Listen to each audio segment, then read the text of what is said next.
সালামু আলাইকুম, hello everyone, সবাই কেমন আছেন? আশা করি সবাই ভালো আছেন। আমি আলহামদুলিল্লাহ ভালো আছি।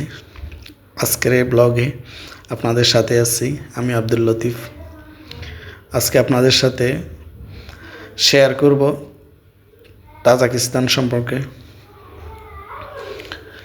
তাজিকিস্তান দেশ হচ্ছে রাশিয়ানভুক্ত সোভিয়েত ইউনিয়নের 5টি দেশের মধ্যে একটি দেশ তাজিকিস্তান।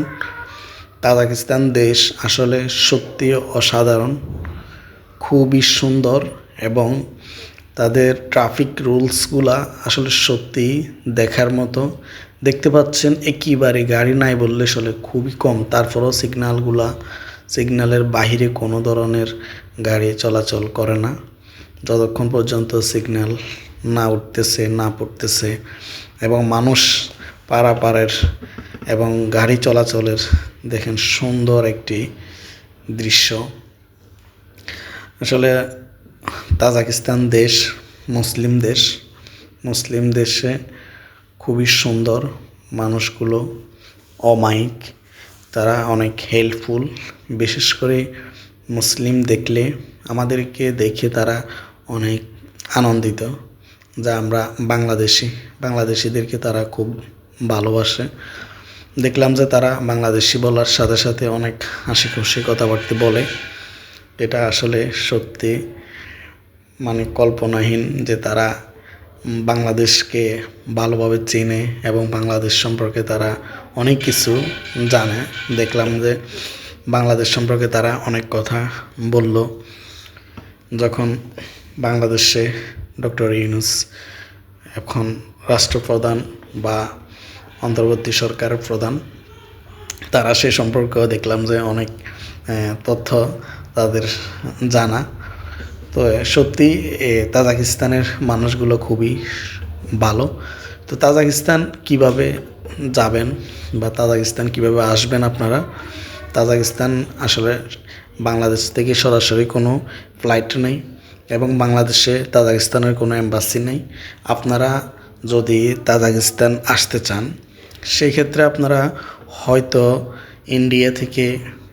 ইন্ডিয়াতে তাজিকিস্তানের এম্বাসি আছে, পাকিস্তানে তাজিকিস্তানের এম্বাসি আছে, আদার্স কান্ট্রিগুলোতেও তাজিকিস্তানের এম্বাসি আছে। চাইলে আপনারা ওখান থেকে ভিসা নিয়ে আসতে পারেন।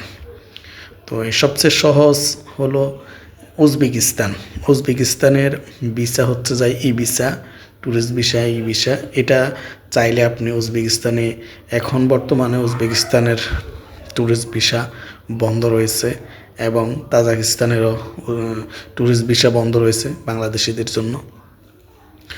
তো আমরা যখন আসছি তখন ভিসা চালু ছিল, উজবেকিস্তানেরও ভিসা চালু ছিল এবং তাজিকিস্তানেরও ভিসা চালু ছিল।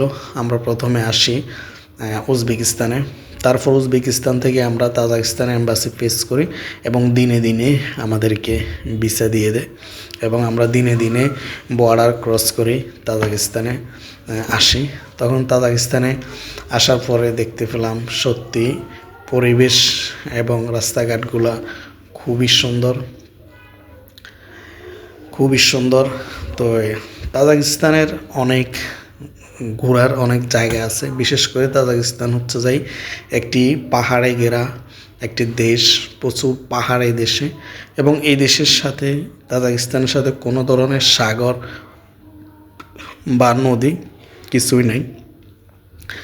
তাদের মালামালগুলা তারা বিশেষ করে বিভিন্ন বর্ডার দিয়ে এবং বিমান দিয়ে তাদের মালামালগুলো আসে, সব ধরনের পণ্যগুলো। যেহেতু তাদের দেশের সাথে কোনো ধরনের সাগর বা নদীর সংযোগ নাই, তাদের দেশ হচ্ছে সম্পূর্ণ শুকনো পরিবেশ এবং দেশটা সবুজ শ্যামল। সত্যি রাস্তাঘাটগুলো, বিল্ডিংগুলা অসাধারণ। একেবারেই আপনার কাছে তাজিকিস্তান দেশটি ইউরোপের মতোই মনে হবে। নিয়ম শৃঙ্খলা এবং মানুষের আচার ব্যবহার, মানুষের আয় রুজি ইনকাম সব মিলে আপনার কাছে এটা আসলে এতটা উন্নত ছোট্ট একটি দেশ এবং আফগানিস্তানের সাথে বর্ডারের দেশ। এটা যে এত উন্নত, এটা আসলে আপনি না আসলে বুঝতে পারবেন না যে কতটা উন্নত, কতটা ডিসিপ্লিন তারা মেনে চলে। এবং রাস্তাঘাটের যে ট্রাফিক রুলসগুলো এবং এগুলো আসলে সত্যি একেবারে প্রত্যেকটা গাড়ির ড্রাইভার থেকে শুরু করে সাধারণ মানুষ পর্যন্ত মেনে চলে। টোটাল কথা হচ্ছে যে এই দেশের প্রত্যেকটা সরকারি রুলস সাধারণ পাবলিকে মানে অক্ষরে অক্ষরে পালন করে। এটা আসলে সত্যি অনেক ভালো লাগে এবং ভালো লাগতেছে এই তাজিকিস্তানের এই পরিবেশ, তাজিকিস্তানের দেশ। আর তাজিকিস্তানে প্রচুর পাহাড়ে ঘেরা এই দেশটি। এই দেশের বলতে গেলে 45% পাহাড়ে আর পাহাড়। দেখতে পাচ্ছেন আমরা যখন দুশানবে আসছে, দুশানবে থেকে এখন খুজান একটি তাদের শহর, খুবই সুন্দর খুজান একটি শহর। সেই শহরে আমরা যাচ্ছি। যাওয়ার পথে দেখতে পাচ্ছেন প্রচুর পাহাড়। এই পাহাড় মানে এতটাই পাহাড় যে দুশানবে হচ্ছে যাই তাজিকিস্তানের রাজধানী, নাম হচ্ছে দুশানবে। সেই দুশানবে থেকে একটু পরে শুরু হয় পাহাড়, আর পাহাড় একেবারে শেষ হয় তাজিকিস্তান খুজান শহরের একটু আগে তাদের এই পাহাড়গুলা শেষ হয়। তো সত্যি খুবই ভালো লাগে। দুপাশে যখন অনেক পাহাড় দেখা যায়, পাহাড়ের মাঝে দিয়ে ভিতরে দিয়ে এই আঁকা বাঁকা রাস্তা দিয়ে যখন এই গাড়িগুলো যায়, এক এক সময় ভয় লাগে, আবার এক এক সময় অনেক আনন্দ লাগে, খুবই ভালো লাগে, আশ্চর্য লাগে। এত বড় বড় পাহাড়, মাটিগুলো কিছু কিছু পাহাড়ের কালার লাল, কিছু পাহাড় সাদা, কিছু পাহাড় কালো। এই জাতীয় বিভিন্ন ধরনের পাহাড়গুলা যখন দেখা যায় গাড়ি থেকে, তখন সত্যি মানে অনেক ভালো লাগে। তো আপনারা যারা আসতে চাইতেছেন তাজিকিস্তান, আসলে তাজিকিস্তানের প্রত্যেকটি খাবার খুবই পিওর এবং খুবই ফ্রেশ, অসাধারণ বলা যায়। আপনারা যে কোনো খাবার খুব কম দামে খেতে পারবেন। আর তাজিকিস্তানের 1 টাকা সমান বাংলাদেশের টাকা 11 টাকা, বাংলাদেশের 11 টাকা সমান তাজিকিস্তানের 1 টাকা। তাজিকিস্তানের মুদ্রার অনেক ভ্যালু এবং মুদ্রাগুলা খুবই সুন্দর এবং খুবই স্মার্ট, স্ট্রং দেখতে, মানে অনেকটা দামি দামি বোঝা যায়।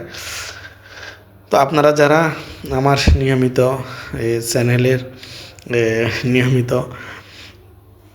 ভিউয়ার্স, আপনাদেরকে জানাই অসংখ্য ধন্যবাদ যারা নিয়মিত দেখে থাকেন আমার বিভিন্ন ব্লগ। আমি আসলে বিভিন্ন দেশের বিভিন্ন তথ্যগুলো শেয়ার করে থাকি এই চ্যানেলে। আমার ইউটিউব 2টি চ্যানেল এবং ফেসবুকে 2টা পেজ আছে, আপনারা চাইলে সেগুলোতে ঘুরে আসতে পারেন। সেই ফেসবুকের লিঙ্কগুলো দেওয়া আছে। তো যারা আমার চ্যানেলটি সাবস্ক্রাইব করছেন তাদেরকে অসংখ্য ধন্যবাদ। আর যারা আমার চ্যানেলটি এখনও সাবস্ক্রাইব করেন নাই, আপনাদের যদি ভালো মনে হয়, তাহলে যদি আপনারা ট্রাভেল সম্পর্কে বা দেশ সম্পর্কে কোনো কিছু জানার ইচ্ছা থাকে, তাহলে আমার চ্যানেলের সাথে যুক্ত থাকতে পারেন। বিভিন্ন দেশের বিভিন্ন তথ্য আপনারা পেয়ে থাকবেন এই চ্যানেলের মাধ্যমে। তাহলে আমার চ্যানেলটি সাবস্ক্রাইব করে বেল আইকনটি দিয়ে রাখবেন, তাহলে ভিডিও আপলোড করার সাথে সাথে পেয়ে যাবেন। আর আপনারা যে কোনো নর্মাল দেশগুলোর সম্পর্কে চাইলে প্রশ্ন করতে পারেন, আমি ইনশাল্লাহ আপনাদের সেই প্রশ্নের উত্তর দেওয়ার চেষ্টা করব। তো আজকের এই ব্লগে আপনাদের সাথে ছিলাম আমি পুরো ভিডিও জুড়ে। তো আজকের মতো বিদায় নিচ্ছি, ইনশাল্লাহ দেখা হবে পরবর্তী নতুন একটি ব্লগে, নতুন কোনো ভিডিওতে, নতুন কোনো দেশের নতুন কোনো তথ্য নিয়ে আপনাদের সাথে আবার দেখা হবে। সে পর্যন্ত সবাই ভালো থাকবেন, সুস্থ থাকবেন, দোয়া করবেন। আল্লাহ হাফেজ। সালামু আলাইকুম রহমতুল্লাহি ওয়া বারাকাতুহু।